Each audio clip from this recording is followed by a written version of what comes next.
Salut les gars, aujourd'hui on va parler d'un sujet un petit peu plus particulier que d'habitude. Aujourd'hui on va parler des légendaires, on va parler de pas mal d'incohérences dans les légendaires. Parce que oui, j'ai été fan de ça durant mon enfance, ça m'a pas mal motivé, ça m'a introduit à beaucoup de trucs dans la vie, mais il faut reconnaître que déjà personne n'en parle sur YouTube à part 2-3 mecs, et surtout que personne n'a fait des reviews des incohérences. Alors que pourtant, l'auteur l'a dit lui-même, les 4 premiers tomes, ils écrit limite en freestyle. Le mec, c'était un niveau Fairy Tail sur 20. Parce que même lui, il le disait, c'était un enfer à créer, c'était un enfer à écrire, etc. Et ben moi, je vais relever toutes les incohérences qu'il y a eu au fil de ces 4 tomes. Et si jamais vous aimez bien, bah peut-être qu'on va faire ça sur les 4 prochains tomes, plus le cycle d'Anatos. Peut-être, on sait pas, j'adore l'argent. Bon, je gagnerai encore avec YouTube, mais le futur argent sera bien gardé, on va dire ça comme ça. Donc, première incohérence qui apparaît littéralement sur la putain de première page, le fait que Shimi soit apparemment un être pur. C'est quand même assez cocasse d'entendre que Shimi est pur, alors que dans le même tome, elle va dire « Mais depuis quand les animaux sont interdits dans les bateaux, vu que toi t'emmènes ta gonzesse ?» Niveau pureté, c'est pas trop ça. Et pour ceux qui me disent « Oui, mais quand elle était adulte, elle était pure. » Bon, je dirais pas ce qu'elle a fait à 16 ans durant le tome 10, c'est pas très la pureté ce qu'elle a fait. Non. Si vous savez ce que c'est, vous vous dites putain, ah ouais, c'est vachement incohérent. Voilà, bon, encore une fois, c'est pas non plus une incohérence ultra majeure. C'était peut-être pas juste le bon terme à utiliser, monsieur Patrick Sobral. Voilà, c'est une toute petite incohérence, c'est pas non plus grand chose, quoi. Par contre, seconde incohérence qui est tout de suite beaucoup plus touffue, beaucoup plus chiante, le fait que Jedina ne galère pas du tout à faire de magie après son tout premier sort. Parce que oui, dès le début de la série, on nous montre que Jedina, bon bah elle va galérer de ouf. La meuf, elle voulait juste faire une petite étincelle pour allumer un feu. La meuf, elle te fait une météorite comme Madara. Mais bon, c'est supposé être instable, etc. Mais la meuf, tu la revois plus tard, mais elle galère absolument pas. D'ailleurs, cette femme-là, elle change d'avis comme de chemise. Enfin, c'est quand même assez incroyable. C'est quand même assez fabuleux qu'en 10 pages, elle soit passée de « je déteste les légendaires » à « bon bah finalement, les gars, je reviens ». Ah c'est cool madame, mais non en fait c'est pas cool. Troisième petite incohérence, enfin pas incohérence, mais juste petit mystère comme ça qu'on n'a jamais résolu, qui est le cousin de Razia? Et en sachant ce qui s'est passé dans la vie de Razia, comment c'est possible qu'il soit encore en vie ce mec? Enfin je sais pas où il habitait, etc. mais c'est bizarre. En plus comme par hasard le mec, le bateau était à Rimar. Voilà, bon on sait pas d'où ça sort, on sait pas qui était son cousin, on sait pas comment il a négocié, voilà... Bon, et quatrième, dernière incohérence de ce petit homme, on apprend l'existence d'un personnage qui s'appelle Elisio, et qui est apparemment amnésique. Seulement, dans le putain de tome 4, on apprend que Jedina peut fouiller dans l'esprit des gens. Est-ce que ça te serait venu à l'idée, espèce de sotte, de vérifier ce qui se trame dans son esprit? Genre 5 secondes. 5 petites secondes, parce que en vrai de vrai, c'était ce qu'il fallait faire, surtout quand t'apprends que littéralement, bah, c'est l'ancien grand méchant de la série. Mais Jedina, vraiment, niveau d'utilité 0 au début, alors que la meuf est beaucoup trop forte tout au long de la série.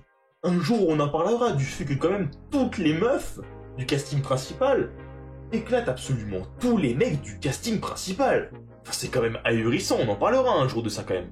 Bon, maintenant on va passer au tome 2. On va dire, le tout début du tome 2, il est quand même plutôt cool, hein. Y a pas trop de gros problèmes, ça a plutôt l'air d'être assez stratégique quand même. Le fait que Razia utilise la fameuse espèce de boue noire bizarre pour empêcher d'être senti par les haricots, c'est pas dégueulasse comme stratégie. Ça j'aime bien. Mais seulement au moment où ils tombent sur un putain de cul-de-sac, qu'est-ce qui se passe? Il y a des dragons. Des putains de dragons qui viennent les aider. Et attention, c'est pas n'importe quel type de dragon, non. En fait, ces dragons sont des putains de faucons d'argent, littéralement les guerriers d'élite de l'Arbos. C'est quand même pas mal du tout. Qui en fait avait enquêté il y a 1 an. La moitié sont morts, l'autre moitié sont devenus des dragons, et parmi eux, comme par hasard, il y a le frère de Danaël. Ah ouais, d'accord, en plus Danaël, on apprend que c'est un ancien faucon d'argent. Pas mal, j'aime bien ça. On t'apprend qu'en plus, ce carte n'était pas unique, bon ça c'est pas une incohérence, mais bon, c'est un peu la cerise sur le gâteau, si tu veux.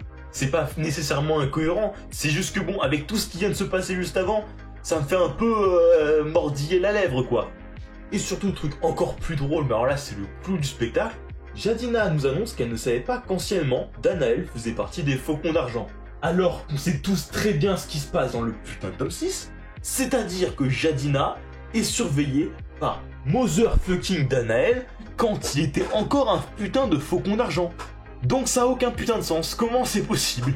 Incohérence suivante, alors là elle est quand même assez drôle, Griff qui donne la putain de potion à Elisio. Pourquoi faire? Mais parce que lui, il sait très bien que c'est le méchant principal. Elisio, il n'en est pas convaincu d'être lui-même le méchant principal, mais Griff quand même. Putain, mais Griff, mais à part passer pour un con, pourquoi il a fait ça? Je veux bien qu'il ait un peu de complicité, un peu de loyauté envers les gens qu'il aime bien, mais là, t'as quand même le terroriste numéro 1 mondial devant toi, et toi, tu veux qu'il y ait une chance que le mec rebute tout le monde, d'accord? Mais t'es complètement taré en fait, frérot, t'es complètement fou. Mais le mec n'arrive pas à peser les conséquences de ses actes, c'est quand même assez incroyable. Sinon, par contre, pour les épreuves avec le gardien, ça se déroule plutôt bien, jusqu'à ce qu'on apprenne que Jadina n'est pas morte.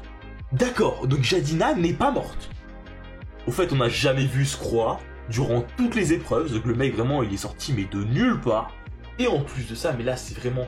Et c'est même plus une incohérence, c'est juste l'inconsistance numéro 1 de ce putain de second tome. Tout le monde est ressuscité, voilà. C'est-à-dire que maintenant, le gardien ne fait plus que donner des pierres. Le mec, il ressuscite 5 personnes au KLM. Il s'en battait les couilles. Tous les faucons d'argent sont retransformés. On sait pas comment il s'est démerdé pour faire ça. Voilà, c'est-à-dire que le mec pouvait le faire depuis le début, il nous a cassé les couilles pour rien. Et si jamais t'arrives à ne pas être content, attention, attention, Lionfeu, reviens. Si tu trouves qu'il manque ne serait-ce qu'un truc à la fin de ce second tome, ah mais je te comprends pas. En tout cas, bravo Patrick Sobral. Il n'y a aucune conséquence négative pour tout ce qui s'est passé. Après, le mec voulait déjà arrêter à ce moment-là, donc je le comprends. Fallait bien faire une petite fin artificielle et en vrai, c'est pas un tome 2 dégueulasse, quoi. Ça aurait pu s'arrêter là et se finira jamais les légendaires, bon, ce serait pas aussi culte que ce qu'on a connu après, mais bon, voilà, quoi. Quand t'écris tout au jour le jour, c'est un peu plus compliqué, c'est pas se mentir. Faut peut-être remettre les choses dans leur contexte, c'est quand même les 2 premiers tomes qu'il a sortis, on comprend qu'il y a quand même 2-3 incohérences, ça va, c'est pas non plus dramatique. Maintenant on va passer au tome 3, et en vrai il y a quasiment pas d'incohérence. J'en ai relevé qu'une seule et la voici. En gros, l'assassin qui devait tuer Elisio, il est bête comme ses putains de pieds ce mec. Donc petit résumé de ce qui se passe, il y a un assassin chez les Pyranis qui veut essayer de tuer Elisio. Il utilise un petit sort d'illusion pour éviter de se faire cramer comme un débile. Et tout d'un coup, comme ça, tranquille, le mec essaye de tuer Elisio devant tous les putains de légendaires. Pourquoi faire? Le mec va se faire fumer. Et d'ailleurs, c'est encore plus incohérent qu'on sait que Elisio, il démonte genre Shaki, mais genre avec un putain de doigt, quoi.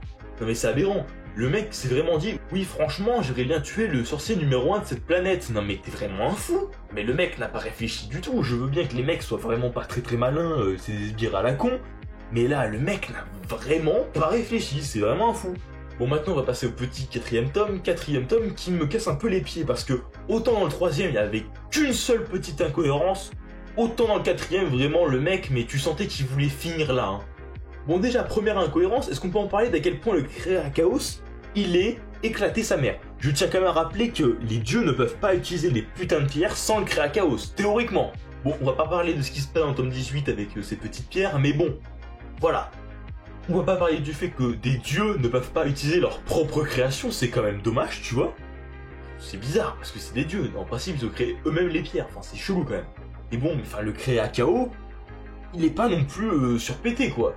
Ça rend pas forcément la personne très forte en combat.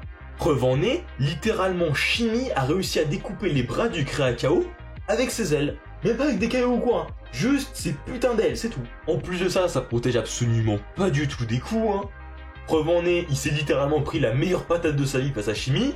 Surtout qu'en plus, dans le tome 3, mais Darkel, mais il fume une espèce de calamar bizarre dans une caverne, mais en un coup.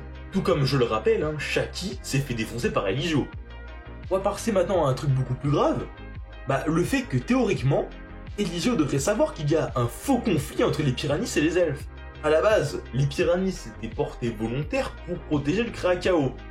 Mais déjà de 1, les mecs ont oublié ça de nulle part, je sais pas comment c'est possible un truc pareil, enfin je veux dire, les gars, vous avez souffert pendant des siècles, vous avez oublié pourquoi vous aviez ce devoir. Vous êtes quand même un peu con, on va pas se mentir.